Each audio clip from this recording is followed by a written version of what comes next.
বিষ্ণু ঈসা ইসলামের কাছে এক সাহাবী এসে বলল, ইয়া রাসূলুল্লাহ আ'তিনি শাইআন, আপনি আমাকে কিছু দান করেন, আমার কিছুই নাই। বিষ্ণু বললেন, তোমার কিছু নাই? সাহাবী বললেন, ইয়া রাসূলুল্লাহ ঘরে আমার শুধু দুইটি জিনিস আছে। কয়টা? চিল্লায় বলেন, কয়টা? এক হচ্ছে একটা জামা, দুই হচ্ছে পানি খাওয়ার একটা জগ। বিষ্ণু বললেন, এই দুইটাই নিয়ে আস। বিশ্বনবীর কথা শুনে ওই সাহাবী ঘর থেকে জামা নিয়ে আসলেন, পানি খাওয়ার জগ নিয়ে আসলেন। বিশ্বনবী সাল্লাল্লাহু আলাইহি ওয়াসাল্লাম ওনার মোবারক হাত দিয়ে এক হাতে জামা ধরে আরেক হাতে পানির জগটা ধরে সাহাবীদের দিকে উদ্দেশ্য করে বললেন, মাইয়াশতারি হাদাইন, এই দুইটা জিনিস কেনার মতো কে কে আছে দেখি?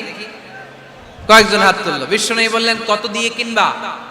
এক সাহাবী বলে, ইন্নী আশতারিহিমা বিদিরহাম, ও নবী যদিও এগুলো আমার দরকার নাই, কিন্তু আপনি যেহেতু নিলামে ডাক তুলেছেন, ইয়া রাসূলুল্লাহ ইয়া হাবিবাল্লাহ, আপনার সম্মানে আমি 1 দিরহাম দিয়ে দুইটা জিনিস কিনে নেব।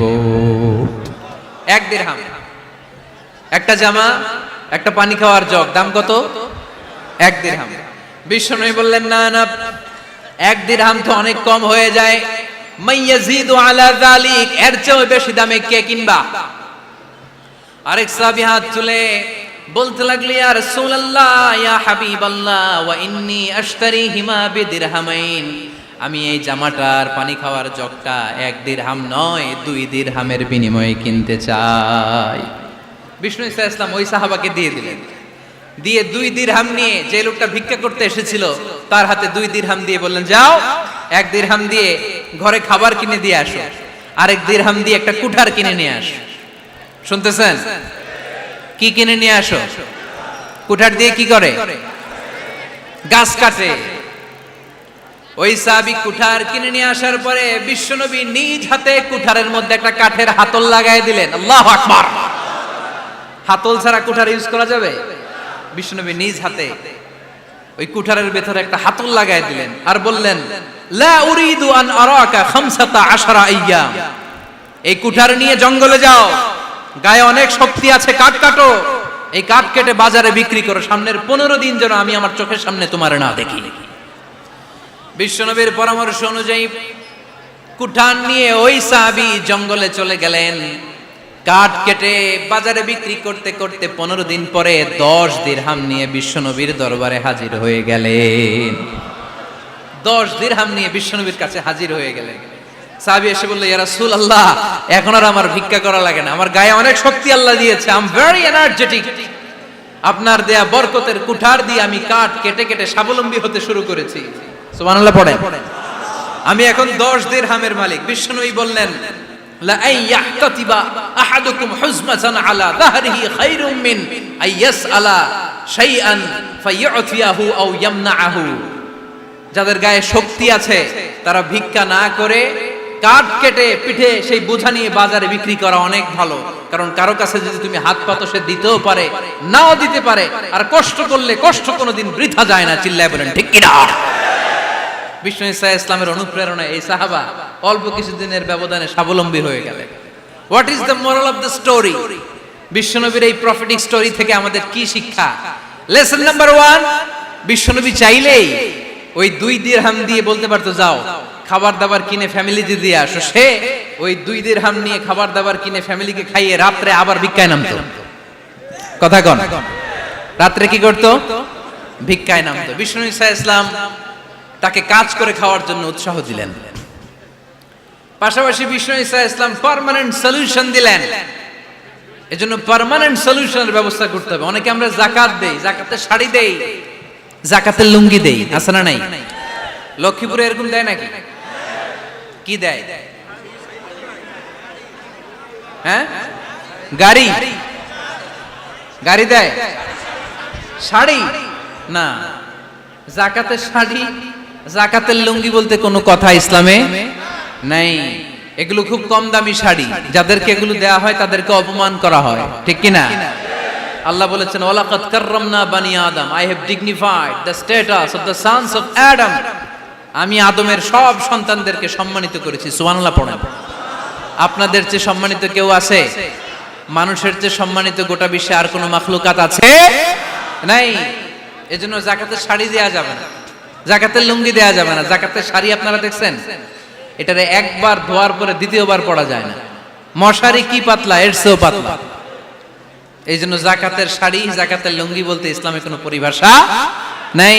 আপনাকে স্বাবলম্বী করে দেওয়ার চেষ্টা করতে হবে। যারা লক্ষ্মীপুর জেলায় বিজনেস ম্যাগনেট আছেন, তারা একসাথে হয়ে একটা স্ট্রং যাকাত ম্যানেজমেন্ট প্ল্যাটফর্ম করতে পারেন, যেখান থেকে আপনারা বিভিন্ন থানায়, বিভিন্ন গ্রামে বাছাই করে করে কিছু ভাইদেরকে যাকাত দিতে পারেন স্বাবলম্বী করার উদ্দেশ্যে। যেই ফ্যামিলিকে আছে, কি নাম এটার, পল্লী উন্নয়ন ক্লাব, মাশাআল্লাহ, যাকাত ফান্ড দিয়ে বিদেশে লোক পাঠায়। এর চেয়ে সুন্দর পদ্ধতিতে যাকাত বিতরণ আর হতে পারে? যেই লোকটাকে, যেই ছেলেটাকে বিদেশে পাঠানো হয়েছে, ওই ফ্যামিলিটা আর কোনোদিন যাকাতের শাড়ি নেওয়ার জন্য লাইনে দাঁড়াবে? যেই ছেলেটাকে ওনারা অস্ট্রেলিয়ান গাভী কিনে দিছে, দুধ বিক্রি করে যেই ফ্যামিলিটা স্বাবলম্বী হতে শুরু করেছে, তারা আর কোনোদিন যাকাতের লাইনে যেয়ে দাঁড়াবে না। এজন্য যাকাত দিতে হবে স্বাবলম্বী করার জন্য। ইসলাম আমাদেরকে এটাই শিখিয়েছে, কাজ করে খেতে হবে। কাজে লজ্জা নেই, লজ্জা হচ্ছে অলসতায়। লজ্জা কিসে? আজকের আলোচনা থেকে এটা মুখস্থ করে নিতে হবে, কাজে লজ্জা নেই। লক্ষ্মীপুরের ইয়াংস্টারেরা শ্রমে লজ্জা নেই, পরিশ্রমে লজ্জা নেই, লজ্জা অলসতায়। লজ্জা কিসে? আরো জোরে। নবীরা কি এমনি এমনি বসে বসে খাইছে? কঠিন পরিস্থিতিতেও নবীরা পরিশ্রম করে উপার্জন করা লেগেছে, ঠিক কিনা? সাইয়েদনা মারিয়াম আলাইহিস সালাম, যার নামে আল্লাহ তাআলা কোরআনে একটা সূরা দিলেন, উনি পৃথিবীতে এমন একজন মহিয়সী নারী, যেই নারীর গর্ভে, যেই নারীর পেটের ভেতরে স্বামীর স্পর্শ ছাড়া সন্তান দিয়েছে কে? সাইয়েদনা ঈসা আলাইহিস সালাম পেটে আসলেন। মারিয়াম আলাইহিস সালাম লজ্জা পেলেন। হায় হায়, কেমন করে এলাকাবাসীদের কাছে আমি আমার মুখ দেখাবো? বিয়ে করি নাই, স্বামী নাই, বিয়ে হয় নাই, স্বামী নাই, কিন্তু পেটে সন্তান চলে এসেছে। হায় হায়, এলাকায় কেমনে মুখ দেখাবো? লজ্জায় পড়ে মারিয়াম আলাইহিস সালাম এলাকা থেকে চলে গেলেন। কি অবাক করা কাণ্ড!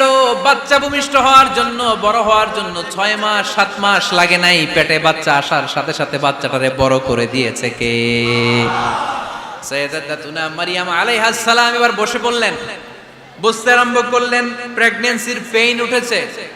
হঠাৎ করে পেট থেকে বাচ্চা ভূমিষ্ঠ হয়ে যাওয়ার পরে উনি কাঁপতে আরম্ভ করলেন। ক্ষুধার চোটে খাবার কিছু নাই, সামনে ঝর্ণা, উপরে একটা খেজুর গাছ। সাইয়েদনা ঈসা আলাইহিস সালামকে কোলে নিয়ে মারিয়াম আলাইহিস সালাম মনে মনে ভাবে, হায় রে, কেউ যদি একটু খেজুর পেড়ে দিত, এই ক্ষুধার মুহূর্তে আমি খেজুর খেয়ে পেটের ক্ষুধা নিবারণ করতাম। রব্বুল আলামিন মারিয়ামকে উদ্দেশ্য করে আয়াত নাজিল করে দিলেন, ওয়া হুজ্জি ইলাইকি বিজিযিন নাখলাতি তুসাকিত আলাইকি রতবান জানিয়া। কোরআন সাক্ষী, হুজ্জি ইলাইকি বিজিযিন নাখলা, এর মানে হচ্ছে মারিয়াম, কেউ পেড়ে দিবে না, একটু কষ্ট করে হাতটা উঁচু করে খেজুরের ডালা ধরে ঝাঁকুনি মারো, টসটসে কাঁচা পাকা খেজুর নিচের দিকে পড়বে, তারপর তুমি তুলে খাবে। সুবহানাল্লাহ পড়েন। আল্লাহ চাইলে অটোমেটিক্যালি কারামাত হিসেবে খেজুরগুলো নিচে ফেলতে পারতেন না? কথা কোন? খেজুরগুলো অটোমেটিক্যালি নিচের দিকে পড়ছে? পড়ে নাই। আল্লাহ শিক্ষা দিয়েছে, যেই পরিস্থিতিতে থাকো না কেন, তোমাকে শ্রম ব্যয় করে, কষ্ট করে তোমার উপার্জন করতে হবে, রিজিকের বন্দোবস্ত করতে হবে। চিল্লায় বলেন ঠিক কিনা?